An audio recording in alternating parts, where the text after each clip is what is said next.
Good morning, everyone. As is the tradition, we welcome our guest with Tilak and Aarti, a traditional way, Indian traditional way of welcoming a dignitary.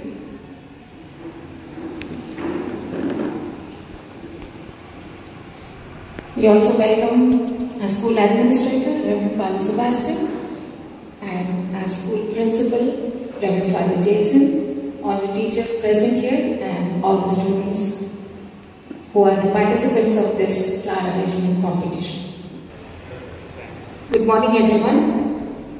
Respected principal, Reverend Father Jason, respected school administrator, Reverend Father Sebastian, my esteemed chief guest, honored to have you here, and all the teachers and the participants of flower arrangement competition. A hearty welcome to all of you. May I request all the students to please sit down.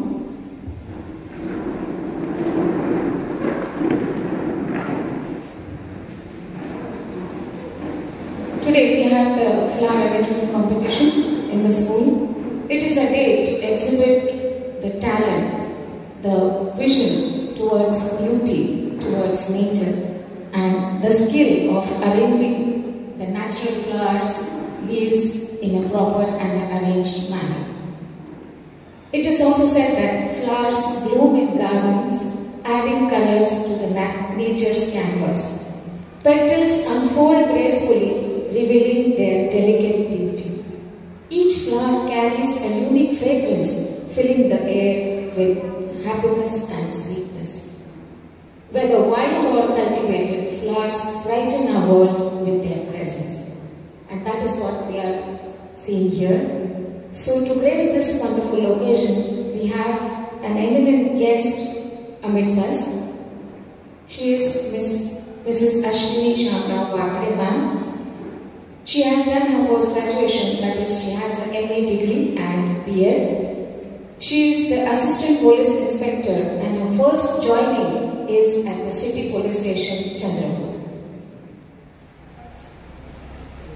Her uniform itself tells her vision, her duty towards society. Madam, BJM Garment Academy परिवारातर्फे, प्राचार्यांतर्फे, आम्हा सर्वांतर्फे आपले हार्दिक स्वागत आहे. मी father प्रिन्सिपलला request करते की त्यांनी मॅडमचं स्वागत पुष्पगुच्छ देऊन करा.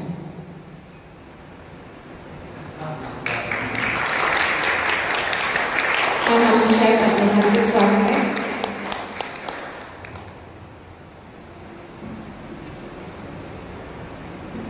And I also welcome Father Principal, Father Sebastian, teachers, and all the participants. All the best wishes to all of you. After this, may I request Father Principal to say a few words on this occasion. धरती माँ का मुस्कुराहट क्या है? अगर मैं पूछूं, जवाब एक ही है, flowers, right? धरती का smile, nature smile, that's flower. So flowers add beauty, सुंदरता फूलों से आती है. धरती की सुंदरता फूल है तो समाज की सुंदरता आप जैसे बच्चे हैं. इसलिए आप लोगों को हमेशा अच्छा बनकर रहने की जरूरत है. You need to be good to all, to your parents, to your friends, to your teachers. Obey your parents, obey your teachers, respect your parents, respect your teachers, and you become as beautiful as a flower. Everyone. And this competition reminds you that you are meant to be the flowers of the society, adding beauty to the society, and it will be done. जब आप पापा मामी की बातें मानते और teachers को आप respect देते, आदर देते हैं. And I want all my students to take this message home that you are the flowers of the society. सुंदरता समाज में आपसे आती है. And I want you all to stay good. God bless you all. And see, great people remember Jawaharlal Nehru, just a few days back we had Children's Day, and it was the birthday of Jawaharlal Nehru had great love. For that matter, Gandhiji, there are several pictures of Gandhiji being with children, several pictures of Jesus with children. All great people always had great love for children. And this officer here, first time I just asked her, ma'am, we are conducting our flower show here, would you be here? Normally, people try to find some way out. Hesitation है, मगर madam पर hesitation नहीं थी. उन्होंने बोला, हाँ, I'm ready, तैयार. A great police officer has so much of love and concern for you. That is something I truly appreciate in you, ma'am. Thank you very much for being here. God bless you. Thank you, madam, for your encouraging words. And now may I request our chief guest, ma'am, Ashwini ma'am, to say a few words on this. Good morning, art students. Good morning. I am extremely sorry for late. पहिली गोष्ट मी तुमच्या सर्वांची माफी मागतोय कारण की मला late झालाय. माझ्या ड्युटीच्या शेड्यूलमुळे थोडासा मला उशीर झालाय आणि तुम्ही वाट पाहिलात. आणि दुसरी गोष्ट सांगायची झालं तर थोडक्यात बोलायचं म्हणजे काय माझी एक्सपिरियन्स सांगू थोडक्यात की काय बोलायचं आहे की फक्त प्रोग्राम्ससाठी बोलायचं आहे. आता मला हे सांगायचं होतं की जनरली आमचे अवेअरनेस प्रोग्राम चालू आहेत प्रत्येक ठिकाणी. अवेअरनेस प्रोग्रामचं एक मोठं हा पण आहे की आता आपल्या चंद्रपूर डिस्ट्रिक्टमध्ये बाल गुन्हेगारांचे प्रमाण खूप वाढून राहिले आहे. बालकांचे होणाऱ्या लैंगिक अत्याचारांचं प्रमाण खूप वाढत आहे. तर हे सांगायचं होतं की बालकांचे लैंगिक अत्याचार घडून राहिले आहेत त्या विरुद्ध आपल्याला काय प्रिकॉशन घ्यायला पाहिजे, आपण कशा रीतीने अवेअर राहायला पाहिजे. कारण की जनरली महिलांच्या बाबतचे सगळे गुन्हे जे बालकपासून तर महिलांपर्यंत आहेत ते सर्व माझ्याकडे येतात. रामनगर हद्द खूप मोठी असल्यामुळे मोस्ट ऑफ द पूर्ण जो आहे एरिया हा सिटीचा रामनगरमध्ये कव्हर होतो. त्याच्यामुळे गुन्ह्यांचे प्रमाण खूप जास्त आहे. लास्ट टाइमला जर पाहिलं तर 4 वर्षाच्या मुलीचा रेप, 6 वर्षाच्या मुलीचा रेप, 10 वर्षाच्या मुलीचे रेप. जनरली आतापर्यंत हा जो आपला आता युग चालला आहे, हा कलयुगकडे चालला की काय असं फिलिंग यायला लागलं आहे. कारण की जसं जसं आपण प्रगत होत आहोत त्याच पद्धतीने गुन्हेगारी सुद्धा वाढून राहिली आहे. लास्ट टाइमला आपल्याकडे कोरोनाचा काळ आला होता. त्या कोरोनाच्या काळामध्ये मोस्ट ऑफ द सगळ्यात जास्त अभ्यास हा आपण याच्यावर करत होतो इंटरनेटवरून आणि मोबाईलवरून. बरोबर आहे, कारण की शाळा कॉलेजेस बंद होते. मग ते एक चांगली गोष्ट आहे की तंत्रज्ञान दिलेले आहे आपल्याला की आपण जर कुठेही काही झालं, पहिल्याच्या काळामध्ये कुणी मेलं तर त्याची चिठ्ठी आल्यानंतर त्याचं पूर्ण सदगत त्याची तेरवी पण होऊन जायची आणि इकडे मेसेजेस मिळायचे नाही. बरोबर आहे, पण आता आपण पूर्ण कनेक्ट आहोत.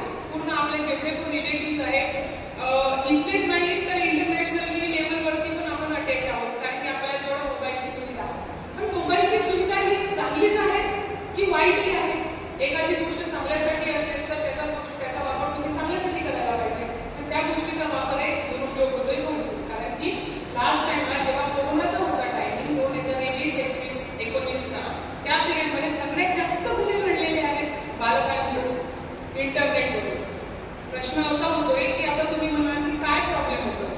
आपण स्टडीसाठी आईचा मोबाईल मागतो, परंतु वेगवेगळ्या प्रकारचे वेब्स आहेत, वेगवेगळ्या प्रकारचे ऑनलाईन आहेत, जे ॲड आहेत. आपण करतोय एक, परंतु त्याच्यामध्ये ओपन होतोय वेगळंच. आपल्याला हे कळत नाही की काय चालू आहे. पण ज्या रीतीनं त्याच्यामध्ये वल्गॅरिटी, न्यूडिटी दाखवल्या जाते त्याच्यामध्ये आपण हा विचार करतो की हे काय चालू आहे. मग काही ना काही आपल्या ब्रेनवरती त्याचा इफेक्ट होतो. बहुतांश मुलाला एक माझं असंही पण आहे की 8 वर्ष 9 वर्षाच्या मुलांना काही कळत नाही फिजिकली बाबत, त्यांच्या त्या याच्याबाबत. पण ज्या रीतीनं टीव्हीवरती दाखवून राहिलेले आहे त्यांचं रिलेशन, त्या याच्यावर असं वाटते की आपण हे करून पाहू काय फरक पडतो. त्याचा ग्रेडियंट समजला का त्या लहान मुलांना? समजला का? ते करून पाहत आहेत कारण की तिथे दाखवलं तसं आहे. त्याचे इफेक्ट किती घाणेरडे होतात. एक छोटा मुलगा एका मुलीसोबत अक्षरशः ते दोघे जण ते गोष्ट ट्राय करत होते जे तिथे दाखवत होते ते अशा प्रकारचे त्यांना ते कळलं नाही की काय आहे त्याचं महत्त्व किंवा ते काय चालू आहे. म्हणून जनरली आपण या गोष्टीपासून अवेअर राहायला पाहिजे की आपल्याला मोबाईलमध्ये काय बघायचं आहे. जनरली अभ्यास करत असाल तुम्ही तर तुम्ही आईच्या समोर अभ्यास करा.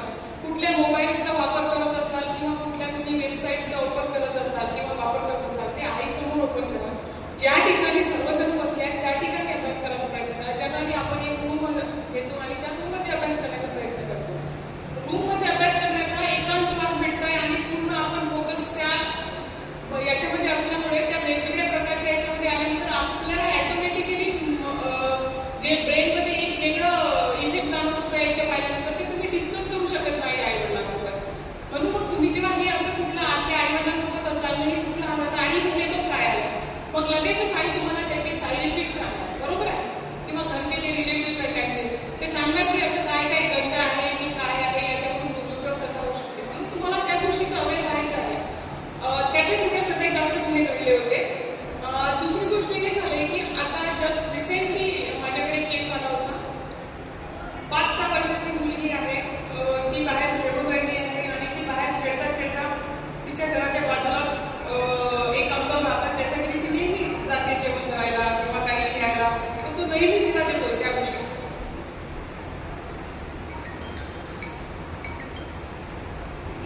तो नेहमी त्या गोष्टीला देतोय की तिला खायला देतोय प्यायला देतोय. पण त्याच्यामध्ये कधी कुठली विकृती जाणवेल किंवा कुठल्या प्रकारची विकृती कधी याचा आपण विचार पण करू शकत नाही. त्या दरम्यान काय झालं मग अचानक त्याला काय सुचलं माहिती नाही. नेहमी ती मुलगी येणारी त्याने त्या दिवशी दरवाजा बंद केला आणि त्या मुलीसोबत तिचे कपडे काढून तिच्यासोबत वेगळा एक करायला लागला होता. मुलीचा आवाज आता रडण्याचा. आई कामात असल्यामुळे आईने लक्ष दिलं नाही फारसं की मुलगी असेल बाहेर खेळत वगैरे. वडील आले. वडील म्हणते की ही कुठे आहे मुलगी छोटीवाली अजूनपर्यंत दिसत नाही आहे बाहेर. जिथून आवाज येत होता त्या दरवाजाकडे तो गेला तर दरवाजा लावून असल्यामुळे त्याने दरवाजाची कुंडी अशीच असेल. त्याने धक्का मारल्यामुळे ती तुटली आणि बाहेर जाऊन पाहिलं तर खूपच विचित्र आणि घाणेरडा प्रकार चालू होता वडिलाच्या समोर. त्याने कंप्लेंट केली. आता हे गोष्ट तुम्हाला सांगण्याची गरज का आहे कारण की कधीही पण जे आता आपण तुम्ही फ्लॉवर्स डे करून राहिले सगळ्यांनी आता बोलले की 14 नोव्हेंबर काय आहे. बालक सुद्धा हे फुलासारखेच आहे कारण की 18 वर्षाचे आतील बालक त्यांना कसल्याही प्रकारचं स्वतःचं डिसिजन घेता येत नाही कारण की तुम्ही त्या गोष्टीसाठी तेवढे परिपक्व नाही. बरोबर आहे. म्हणून तुम्हाला एखादे गार्डियन लागतं किंवा तुमचे आईवडील लागतात. भले तुम्ही म्हणत असाल की मला आता कुठंच बॅटच समजतं मला माहिती आहे काय आहे करते पण त्या गोष्टीपर्यंत अजूनही तुम्ही परिपक्व नाही. म्हणून समोरच्याची कशी टेंडन्सी आहे त्याची कशी विचारशक्ती आहे हे आपण जाणून घेऊ शकत नाही. म्हणून आपल्या आईवडिलांच्या सोबत बोलल्यानंतरच समोरच्या व्यक्तीवरती ट्रस्ट करायचं असते. ठीक आहे. खूप जास्त कधी कधी रिलेटिव्हमध्ये पण असे प्रकार होतात जे मुलांना दुखवतात आणि रिलेटिव्ह करूनच ॲब्यूज होते एखाद्या बालकाचा. त्या पिरियडमध्ये आपल्याला से नो टू क्राईम म्हणायचं आहे. सरळ सरळ कुठल्याही प्रकारचं सगळ्यांना कळतं गुड टच बॅड टच. काय आहे गुड टच काय आहे गुड टच काय. गुड टच मीन्स जो टच आपल्याला हवा हवासा वाटतो. फादर तुम्हाला अप्रिसिएशन करतात पाठ थोपटून तुम्हाला डोक्याला सांगतात व्हेरी गुड. बरोबर. तो अप्रिसिएशन किंवा तो जो टच आहे आपल्याला वाटतो की हा परत झाला पाहिजे. त्याच्यासाठी तुम्ही प्रयत्न करता की मी पुन्हा फर्स्ट कशी येऊ किंवा पुन्हा चांगला प्राईज कशी जिंकू. बरोबर आहे. पण इन बिटवीन तुम्हाला समजा कुठंतरी असं वाटलं की एखाद्या व्यक्तीनं तुम्हाला चेस्टला हिपला किंवा पार्ट बिटवीन टू लेग या ठिकाणी जर टच केलं तर तो टच कसा वाटेल तुम्हाला. चांगला वाटेल तो टच.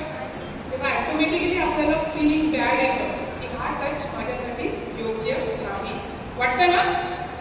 तो टच बॅड टच आहे कारण की तो जे 3 प्रायव्हेट पार्ट्स आहेत त्या ठिकाणी टच करण्याचा फक्त अधिकार कोणाला आहे आपल्याला. आणि आपण जेव्हा खूप लहान होतो तेव्हा आपले आईवडील आंघोळ करून देत असल्यामुळे आपल्या आईवडिलांना बरोबर किंवा आपल्या गार्डियनला कारण की आपल्याला आंघोळ करून देतात ते. ठीक आहे. अदर देन कुणीही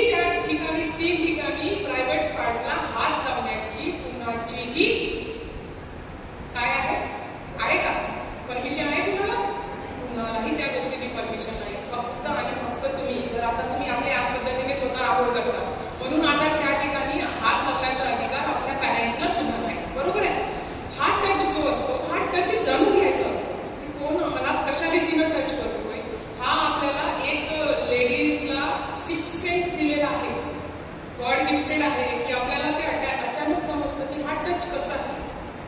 आता खूप लहान नाहीत आपण, 6-7-8 वर्षाचे, जेणेकरून आपल्याला काही कळत नाही. आपण थोडे मोठे आहोत आणि थोडं खूप मॅच्युअर आहोत, बरोबर आहे. म्हणून आपल्याला समजतं की हा टच कसला आहे. मला फक्त तुम्हाला हे सांगायचं आहे की क्राईम एवढे वाढलेले आहेत, म्हणून आपल्यासोबत एखादी व्यक्ती सही वागत असेल तर आपल्याला ते लक्षात आणून द्यायचं आहे की जर कुणी तुमची हेल्प करत नसेल तर आम्ही 24 तास अवेलेबल आहोत. मी स्वतः 24 तास अवेलेबल आहे, कारण की मला जेव्हा रिपोर्ट्स येते तेव्हा माझा टाइम्स नसतो. मला 2 वाजता रात्रीचे, 3 वाजता, 4 वाजता, 1 वाजता कधीही बोलायला जातं. कोणत्या व्यक्तीसोबत कधीही कुठली घटना घडली, बालकांसोबत स्पेशली जबाबदार मी असल्यासारखंच मला ते प्रोसेस करावं लागतं. म्हणून मला हे म्हणायचं आहे की आपण सर्वांनी या गोष्टीसाठी अवेअर राहायचं आहे की टच कुठला आहे आणि समोरचा कुठली तरी आपण पहिल्यांदा सहन करून घेतोय, टच केला असेल जाऊ दे, मग दुसऱ्यांदा परत त्याची ते वाढते, त्याची काहीच फरक पडला नाही का मला, त्याची परत त्या गोष्टीची वाढते आणि मग त्यानंतर पुन्हा तो ट्राय करतो. मग त्याच्यानंतर पुन्हा तुम्ही जर त्याला अपोज केला नाही तर तो पुन्हा तो तिसऱ्या टाइम करण्याचा प्रयत्न करतो. म्हणून फर्स्ट टाइमलाच आपण अशा रीतीनं सांगायचं आहे की I don't like this strongly, बरोबर, मला हे बिलकुल आवडलेलं नाही आणि या गोष्टीचं जर तुम्ही परत असं करणार तर मी आई वडिलांना किंवा पोलिसांना सांगेन ही गोष्ट. इतकेच असंही होतं की बहुतांश वेळा मामा, काका किंवा आपलेच घरातले कोणीतरी असं अब्यूज करतात एखाद्या व्यक्तीचा आणि तो एवढा भिऊन राहतो की तो आपल्या आईवडिलांना ही गोष्ट सांगत नाही. मोस्ट ऑफ द टाइम हे प्रकरण खूप जास्त झालेलं आहे, घरच्यांकडूनच झालेलं आहे. एका मुलीच्या सख्या वडिलांनीच त्या मुलीला प्रेग्नेंट केलं आहे. मग हे खूप मोठी गोष्ट आहे. मुलगी खूप मोठी नाही आहे, मुलगी फक्त 13 वर्षाची आहे. तिला वाटतं की माझे बाबा आहेत आणि माझे बाबा जे करत आहेत ते बरोबर करत आहे, कारण की ते माझे गार्डियन आहे. पण तिला ते समजायला पाहिजे होतं की हे इतकं टच बरोबर नाही. बाबाची एक लिमिट असते, कशा रीतीनं बोलायला पाहिजे, बरोबर आहे. ती मुलगी प्रेग्नेंट झाली, तिला समजलंच नाही की काय आहे आणि काय नाही. हे प्रकरण अशा रीतीनं खूप पुढे गेल्यानंतर त्या मुलीला सर्वात पहिलेच समजायला पाहिजे होतं की हा टच माझ्यासाठी योग्य आहे किंवा नाही. कळलं का तुम्हाला? म्हणजे एक टच पासून सुरुवात झालेली गोष्ट पूर्ण लाईफ कशी डिस्ट्रॉय करू शकते समोरची. कारण की आई वडील असताना सुद्धा जर वडिलांने असं काम केलेलं आहे तर मग कुणावर विश्वास ठेवावा हाही प्रश्न आला असेल तुम्हाला. टीचरकडूनही ॲब्यूज होतात भरपूर. बहुतांश वेळा आता जे नवीन धोरण महिलांचे लागलेले आहेत किंवा जे शाळा समिती बैठक बसलेली आहे, तुमच्याकडे कंप्लेंट बॉक्सचे लागलेले आहेत, ते त्याच गोष्टीचं एक आपण हे घेऊन राहिलेलो आहोत स्टेप बाय स्टेप की कुठल्या प्रकारचे कसे कसे प्रॉब्लेम्स समोर मुलांना स्टुडंटला आले नाही पाहिजे आणि त्यांची एक चांगली फर्दर लाईफ झाली पाहिजे. या गोष्टीची स्टेप आहे की आपण क्राईमला कसं एक एक एक एक करून डिस्ट्रॉय करतोय, त्याच्यासाठी सगळ्या गोष्टी. म्हणून सर्वांनी कंप्लेंट बॉक्सचा वापर करणार. तुम्हाला दिलेले आहेत कंप्लेंट बॉक्स. कुठल्याही प्रकारचा प्रॉब्लेम असेल तर हेजिटेट कुठलंच करायचं नाही. जर आई वडिलांच्या विरुद्ध तक्रार असेल तरी पोलीस स्टेशन आहे, जर कोणत्या रिलेटिव्सची तक्रार असेल तरी पोलीस स्टेशन आहे. इन केस टीचरकडून, आता तुम्हाला इकडे चांगले टीचर्स मिळाले म्हणून मी या क्लासबद्दल बोलत नाही, पण बहुतांश माझ्याकडे आलेले जेवढे पण आहेत कंप्लेंट ह्या सगळ्या शाळेच्याही पण आहेत की एका मुलीने फक्त आता असंच प्रॉब्लेम झाला की तिला सांगता नाही आलं की मी कसं सांगू टीचरविषयी म्हणून, आणि आई वडिलांनाही सांगू शकले नाही कारण की आई वडिलांचे ते टीचर चांगले ओळखीचे होते. तिने काय केलं, एक कंप्लेंट बॉक्समध्ये एक चीट टाकली आणि त्या चीटवर काय केलं होतं माहिती आहे का, फक्त एक वर्ड लिहिला होता की माझ्या पोटात खूप दुखतंय. एकच चीट होती अशी. मग ती जेव्हा ओपन केलं कंप्लेंट बॉक्स त्याच्यामध्ये ते एक वाक्य दिसलं की माझ्या पोटात दुखतंय. मग त्या चीटमधून त्या मुलीला बोलवलं. त्या मुलीला बोलवल्यानंतर त्या मुलीचे मेडिकल एक्झामिनेशन केले की तिच्या पोटात काय दुखतंय. तर मग माहीत झालं की ती मुलगी प्रेग्नेंट आहे. आणि प्रेग्नेंट आहे म्हणून कसं माहीत झालंय, तिची मेडिकल टेस्टिंग होती आणि मग तिला विचारल्यानंतर एका टीचरनेच तिचं ॲब्यूज केलेलं होतं. बरोबर, बाहेरची आहे, चंद्रपूरच्या बाहेरची गोष्ट. म्हणून तुम्हाला ह्या गोष्टी पण जाणून घ्यायच्या आहेत, कशा रीतीनं आपली गोष्ट सांगता येणार. पोलीस स्टेशनला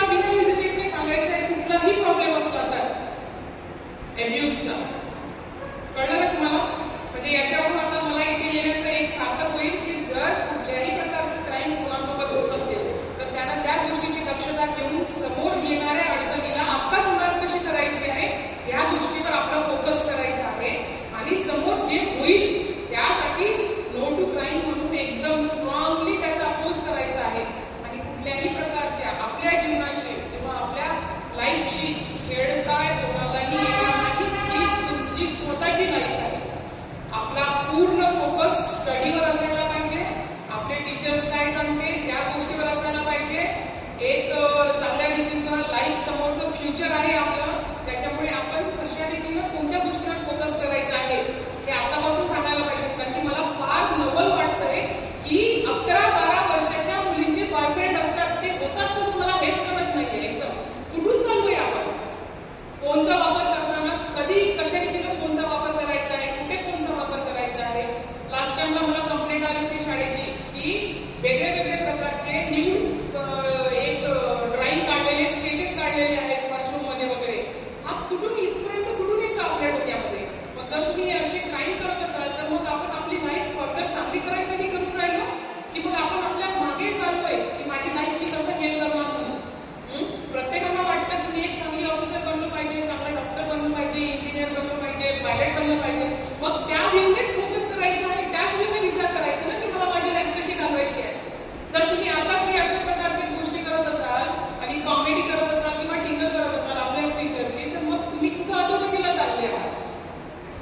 मग तुमच्या या कोणत्या गोष्टीचा फोकस समजायचा आम्ही की तुम्ही हे असं कार्यक्रम करून राहिले स्टुडंटकडनं. म्हणून आपल्याला फोकस कोणत्या गोष्टीवर करायचा आहे? फक्त आपला स्टडी आणि आपलं जे काही पण आहे जे दिलेले सूचना टीचर्स लोकांनी दिलेले त्या गोष्टीने आपण एकदम स्टेप घेतली पाहिजे आणि तसं लाईफ जगली पाहिजे. आता कुणाला काही प्रश्न असेल किंवा कुणाला काही अडचण असेल तर मला विचारू शकता. समजलं का सर्वांना? याच्यानंतर आपल्या लाईफशी कोणालाही खेळण्याचा वावर नाही. आपली लाईफ व्यवस्थित जगायची आहे. शाळेमध्ये व्यवस्थित यायचं आहे. सकाळी तयारी करायची आहे. कारण की तुम्ही इथे एकटे बसले आहात का? तुम्ही इथे आई वडिलांचे स्वप्न घेऊन बसलेला आहात. बरोबर? तुमचे आई वडील कशाला पाठवतात तुम्हाला इथे की माझी मुलगी आज काहीतरी बनली पाहिजे. प्रत्येकानेच तुम्हाला वाटत असेल इथे की मी पण एक चीफ गेस्ट म्हणून इथे बसलो पाहिजे. वाटते असेल ना? मग तुमचाही पण सत्कार झाला पाहिजे असं वाटतं ना? मग या गोष्टीसाठी आपण तेवढं डेडिकेट पण राहायला पाहिजे. आणि डेडिकेशन हे तुमच्या कुठून दिसतं? फक्त आणि फक्त स्टडीमधून दिसतं. कारण की तोच तुमचा लाईफ आहे समोरचा. बरोबर आहे? समजलं मग? ठीक आहे. एवढं बोलून माझे 2 शब्द संपले. Thank you sir. Thank you Vaishnavi ma'am.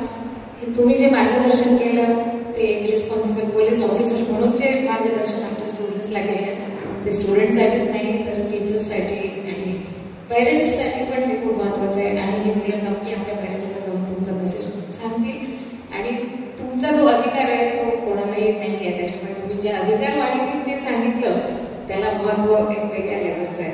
तुम्ही इथे आलात आणि आमच्या मुलांना इतकं सुंदर मार्गदर्शन केलं त्याबद्दल खरंच मनपूर्वक धन्यवाद. एक प्रेमाची भेट म्हणून एक टोकन आपल्याला देत आहे. Request for principal to present a memento to Ashwini ma'am. Thank you fathers. Thank you ma'am. आजचा हा कार्यक्रम तुमच्या उपस्थितीने खूप छान प्रकारे संपन्न झाला. मी शाळेच्या सर्वांतर्फे आपले खरंच मनपूर्वक आभार मानते. जसं फादर म्हणाले की तुम्ही एका क्षणात हो म्हणाले त्याच्यावरूनच तुम्हाला शाळेबद्दल किती प्रेम आहे ते पोलीस ऑफिसर म्हणून तुम्हाला त्याची जाणीव आहे की मी माझं मार्गदर्शन या निमित्ताने मुलांना करू शकते आणि त्याच्यासाठी तुम्ही हो म्हणाला तिथे आलात आपला अमूल्य वेळ आम्हाला दिला त्यामध्ये खरंच मनपूर्वक धन्यवाद. मी request now father madam please ribbon कापून आपण या फ्लावर एक्झिबिशनचं इनॉग्रेशन करू व ही विनंती. Flower exhibition